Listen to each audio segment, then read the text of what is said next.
Hello friends, welcome to my YouTube channel Shrikant technical coaching centre. YouTube channel जो आपको search करना है सारे लेटर कैपिटल में रखिएगा S.K.T.C में आपका स्वागत है। नमस्कार, कैसे हैं दोस्तों? Good morning. आप लोग अच्छे से पढ़ रहे हैं। मैं पढ़ा रहा हूँ आपको विज्ञान कक्षा 10 भवी कुमार मित्तल की एनसीईआरटी पैटर्न पे ही है। तो चैप्टर आपका चल रहा था अध्याय नंबर 12, जो आप लोगों ने अच्छे से पढ़ा होगा, विद्युत इलेक्ट्रिसिटी। उसमें से आपको मैं पढ़ाने जा रहा हूँ। मैंने कल आपको बताया तो ओम का नियम, आज मैं बताऊंगा आप लोगों को। मैं बताऊंगा किताब से ही आज आपको दिखाऊंगा, क्योंकि उसमें से आपको नोट्स में थोड़ा कम समझ में आता होगा क्लियरली, तो आप लोग नोट से ही आज पढ़िएगा। देखिएगा, मैं दिखाता हूँ आपको बहुत अच्छे से, बहुत आसानी इस तरीके से। और देखिए लिखा हुआ है, पहले आपको टॉपिक जो पढ़ना है ये देखिए लिखा हुआ है किताब पे। ये आप लोग आज किताब से ही देखिएगा, एडजस्ट कीजिएगा। बहुत ही आसान सा क्वेश्चन है, बहुत ही सिंपल तरीके से आपको बताएंगे। लिखा हुआ है क्या, किसी तार के प्रतिरोध की उसकी लंबाई, मोटाई एवं पदार्थ पर निर्भरता, विशिष्ट प्रतिरोध। Dependence of the resistance of wire on length, thickness and material, specific resistance। ये आपका दिया हुआ है, तो लिखाना है आपको। इसमें से देखो थ्योरी पोर्शन है, आपको पढ़ना है। लिखा हुआ है एक निश्चित ताप पर किसी चालक तार का प्रतिरोध निम्नलिखित बातों पर निर्भर करता है।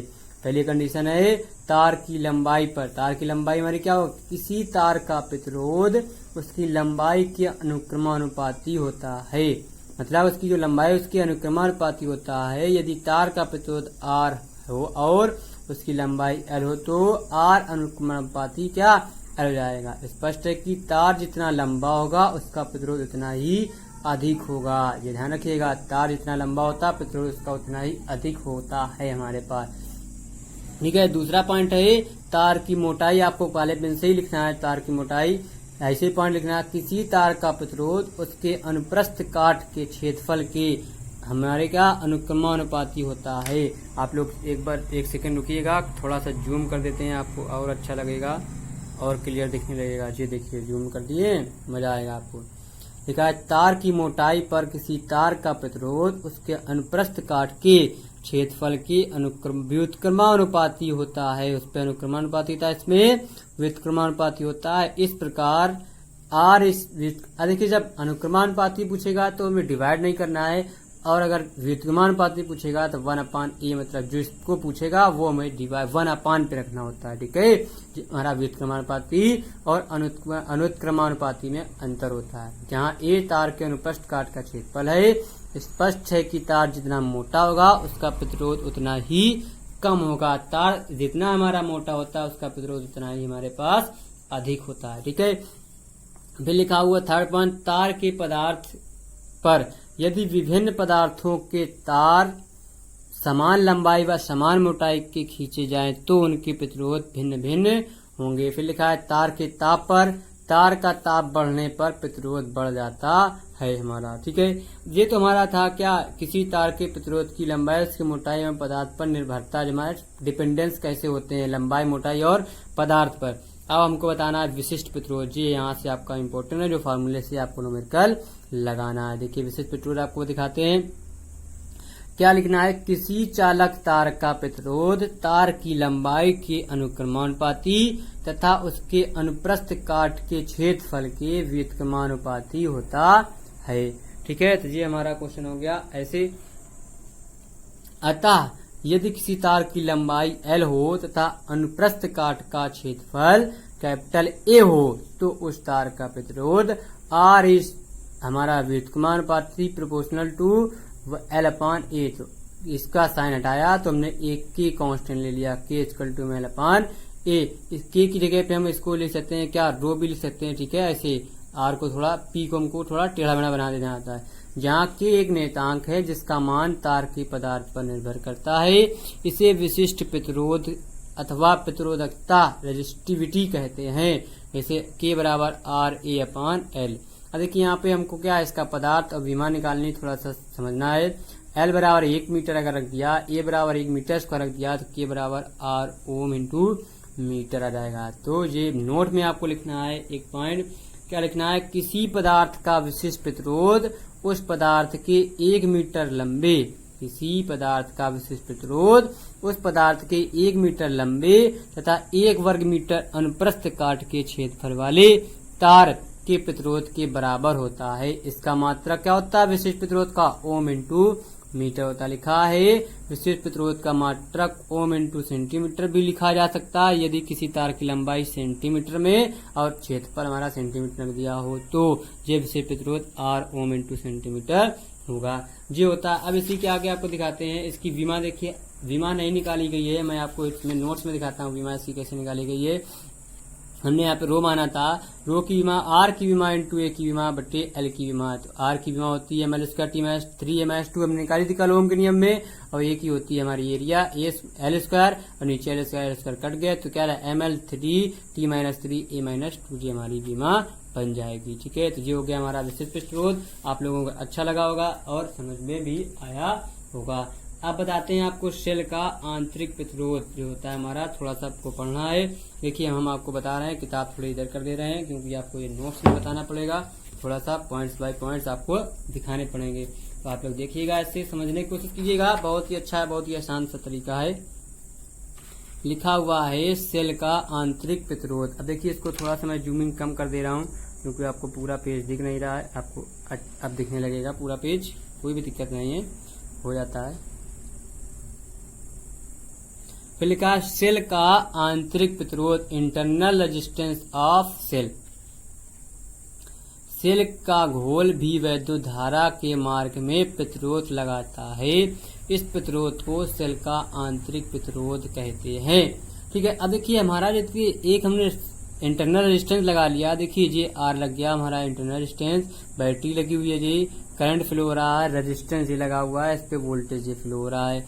अब इसका हमें इंटरनल रेजिस्टेंस निकालना है तो ये होता है परिपथ में प्रवाहित धारा बराबर सेल का विद्युत वाहक बल, ये होता है हमारा विद्युत वाहक बल बटे कुल प्रतिरोध। कुल प्रतिरोध हमारा जी capital R plus small R हमारा टोटल प्रतिरोध हो जाएगा। ओम के नियम के अकॉर्डिंग ही लगाना है इसमें बस। तो ये हमारा होता है क्या, आई बराबर capital E upon capital R plus small R. तो यहाँ पे मैं लिख दे रहा हूँ ये आर क्या हमारा आंतरिक प्रतिरोध होता है। आप लोग अच्छे से देखिए याद रखिएगा, आंतरिक प्रतिरोध, और कैपिटल आर हमारा क्या होता है प्रतिरोध होता है। ठीक है, और ई तो सेल का विद्युत वाहक बल, आई हमारी धारा होती है, आप लोगों को पता होगा। अब इसी के आगे एक हमारा और टॉपिक स्टार्ट होता है, वो आपको पता करना है। लिखा है प्रतिरोधों के संयोजन, कॉम्बिनेशन ऑफ रेजिस्टेंस। देखा प्रतिरोधों का संयोजन दो प्रकार से होता है, पहला है श्रेणी क्रम इन सीरीज, दूसरा है समांतर क्रम इन पैरेलल, पार्श्व क्रम भी इसको बोलते हैं। देखा श्रेणी क्रम में इन सीरीज, इसमें आपको पर देखना है, आपको देखिए बहुत अच्छे तरीके से इसकी प्रूविंग भी आप लोग लगा सकते हैं। बाई चांस अगर पूछ दी जाएगी तो आप लोग सॉल्व कर लीजिए, नहीं फार्मूला इंपॉर्टेंट है। देखा श्रेणी क्रम में संयोजन में प्रतिरोधों को इस प्रकार जोड़ा जाता है कि प्रत्येक प्रतिरोध का दूसरा सिरा अगले वाले प्रतिरोध के दूसरे सिरे से जुड़े हों। इस प्रकार इस संयोजन में सभी प्रतिरोधों में एक ही धारा प्रवाहित होती है। ये हमारा हो गया कुछ इतनी थ्योरी। देखिए लिखा R1, इसका देखिए इसका पहला, इसके दूसरे से इसका दूसरा, इसके तीसरे से इसका तीसरा, इसके ऐसे हमारे देखो सीरीज में लगे हुए हैं, ऐसे अगर लगे हुए हैं एक साथ तो ये हमारे श्रेणी क्रम में होता है। तो लिखा है माना कि तीन प्रतिरोधों में धारा I तथा प्रतिरोध R1 R2 R3 के सिरों के बीच विभवांतर V1 देखिए V2 V3 लिखे हुए हैं। तब ओम के नियम से V1 बराबर I इंटू R1, V2 बराबर I इंटू R2, V3 बराबर I इंटू R3 करंट हमारी सब पे समान फ्लो होती है। अब देखिए ए व डी के बीच हमारा प्रतिरोध जो निकालेंगे विभवांतर V बराबर V1 plus V2 plus V3। देखिए यहाँ से यहाँ तक जाएंगे तो V1 V2 V3 है। अब इनके सबके ऊपर वाले मान रख दिए हमने I into R1 plus I into R2 plus I into R3, और तो हमने आई कॉमन लिया, आई कट गया तो जी हमारा फॉर्मूला बन गया कैपिटल आर बराबर capital R1 plus capital R2 plus capital R3। जी हो गया हमारा श्रेणी क्रम में इन सीरीज हमारा जो हो गया। फिर लिखा चूंकि चूंकि श्रेणी क्रम में जुड़े प्रतिरोधों का तुल्य प्रतिरोध उन प्रतिरोधों के योग के बराबर होता है हमारा। ये हमारे ये नोट्स में आपको पॉइंट याद रखना है, बाई चांस पूछ लिया जाता है। तो श्रेणी क्रम का फार्मूला कौन हो गया इन सीरीज में, R बराबर R1 plus R2 plus R3 हो गया। अब आपको दिखाते हैं इन पैरेलल। ये देखिए पैरेलल का है आपके पास, बहुत ही आसान तरीका है।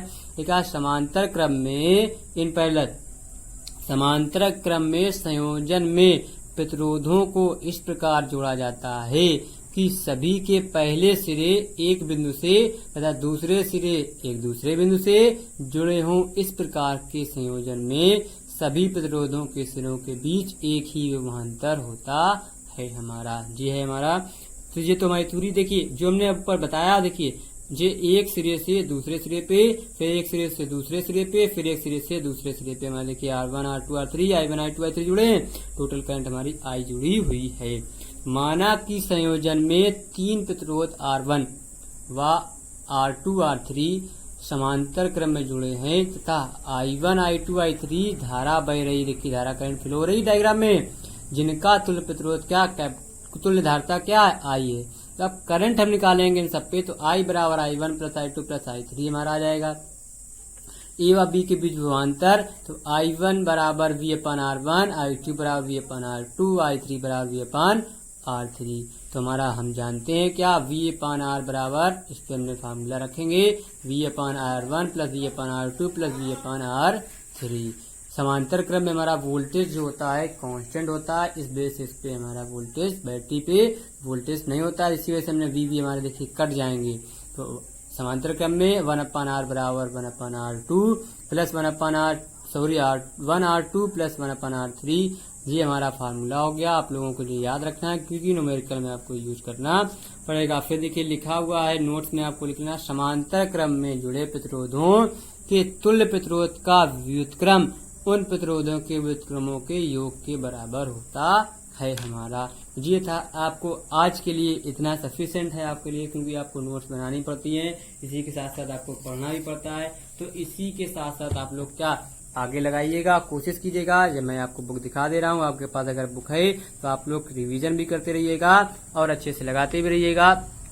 और आप लोग अगर हमारे YouTube चैनल पर नए हैं तो क्या करना है, अपने हमारे YouTube चैनल को सब्सक्राइब कर लीजिए और उसके साथ बेल आइकन को भी दबाइएगा, क्योंकि बेल आइकन दबाने से आपको फायदा मिलेगा। आपको इसमें नई वीडियो या लेटेस्ट नोटिफिकेशन की वीडियो आपके पास पहुंच जाएगी, तो आप लोग वहां से उसका फायदा ले सकते हैं। और ज्यादा से ज्यादा लोगों को शेयर कीजिए, लाइक कीजिए, कमेंट कीजिए। कल फिर मिलते हैं नए जोश, नए एनर्जी, नए उत्साह के साथ।